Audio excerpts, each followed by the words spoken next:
भ्रष्टाचारी चेहरा कैसा होता है वो दिखने लगा।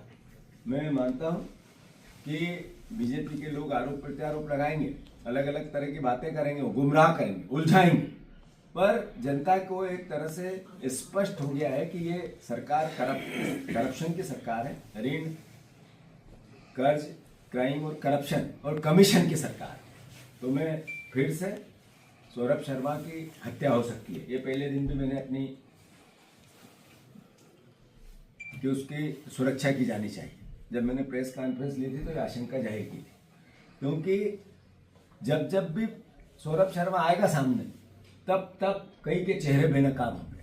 तो मैं मानता हूं उनको सुरक्षा भी दी जाए और जल्दी से गिरफ्तार भी किया जाए और उनसे सारे राज जो सच्चाई है वो प्रदेश के और देश के सामने लाई जाए। ये करप्शन के लूट में कौन कौन हिस्सेदार है। हम तो कहते हैं बीजेपी जितनी लड़ाई इनकी होती है लूट के पैसे की होती है, और ये लूट के पैसे की ही लड़ाई चल रही है। फिर से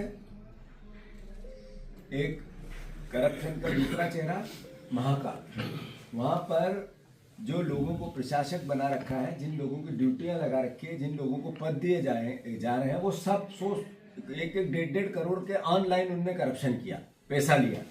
ये मीडिया डोमेन में है। मतलब ये भ्रष्टाचार भोलेनाथ को भी नहीं छोड़ रहा है। पहले इन्होंने महाकाल लोक में करप्शन किया था, उसमें मुख्यमंत्री समेत कई लोगों पे उंगलियां उठी थी। अब फिर से ये प्रसाद में, दर्शन में, आगे बढ़ाने में, भगवान के दर्शन में भी पैसे चाहिए। ये भगवान के सबसे बड़े भक्त हैं। भोलेनाथ के दर्शन कराएंगे इसलिए ऑनलाइन अलग से हमें पैसे दो, अपनी जेब में डालेंगे, जिसमें हमारे परिवार के कपड़े खरीदेंगे, पालन पोषण करेंगे, बंगले बनाएंगे, प्लाट खरीदेंगे। ये है भारतीय जनता पार्टी, और ये है वहाँ से जुड़े हुए जो आरएसएस से जुड़े हुए लोगों को पद दिए उनकी नैतिक दायित्व। मैं फिर से जो धान खरीदी, जैसे मैंने बार बार ये बात कही कि 3100 का आपने बोला था, 2700 का बोला था। आप जिस तरीके से धान में धोखा दे रहे हैं, एक तरह से गला घोंट रहे हैं किसानों का। किसान देख रहे हैं, उनके बच्चे देख रहे हैं। मैं धान खरीदी आएगी तो मैं मंडियों में जाऊंगा, 3-4 दिन लगातार मैं मंडियों में किसानों से मिलूंगा, और इस सरकार का जो असली चेहरा है, झूठ का, करप्ट का, गुमराह करने का, ठगने का, उसको बेनकाब करने की हम कोशिश करेंगे। और हमारी, जैसे हमने कहा कि लगातार चल रहा है, एक अभी हमने प्रदर्शन किया था कि ये सरकार वादा निभाए, वचन पत्र का पालन करे। भोपाल में विधानसभा का घेराव किया हमारे विधायक सारों ने मिलकर। ये सदन तो चलता नहीं है, पर जितना चला उसमें भी अपनी भूमिका निभाई, और पॉजिटिविटी से हमने जनता का एक अच्छा विपक्ष, सच्चा विपक्ष, ईमानदार विपक्ष कैसा होता है वो अपना काम करने की कोशिश की। फिर ये भ्रष्ट और करप्ट मानसिकता के लोग सरकार में बैठे हैं, इनकी रीढ़ की हड्डी एक तरह से बची नहीं है, इनको शर्म नहीं आती, मर्यादा नहीं बची। तो दूसरा बड़ा आयोजन जो दलितों पे अत्याचार हो रहा है, जैसे कल एक बेटे की हत्या कर दी इन लोगों ने।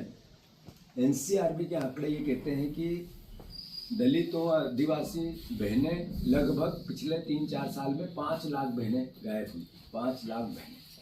ऐसे ही जो हत्याएं होती है, जो अलग अलग तरह की यातनाएं होती है, भारतीय जनता पार्टी का चेहरा बार बार बेनकाब होता है उससे। इनके नेता निकलते हैं, इनके कार्यकर्ता निकलते हैं, जो इनके पार्षद लेवल के लोग पेशाब करते हैं। ये सब घटनाओं को लेके, बाबा साहब अम्बेडकर के संविधान की रक्षा को लेके, इस संविधान के संकल्प के साथ हम महू में एक बहुत बड़ा आयोजन कर रहे हैं, जिसमें जय भीम, जय संविधान और जय बापू, ये महात्मा गांधी की भावना के अनुरूप, उसमें आदरणीय खड़गे जी जो राष्ट्रीय अध्यक्ष हैं हमारे पार्टी के, आदरणीय राहुल जी जो पहले पूर्व में राष्ट्रीय अध्यक्ष और नेता प्रतिपक्ष हैं संसद में, और सारे CWC के मेंबर, हमारे मुख्यमंत्री, पूर्व मुख्यमंत्री, सबको हम आमंत्रित करेंगे।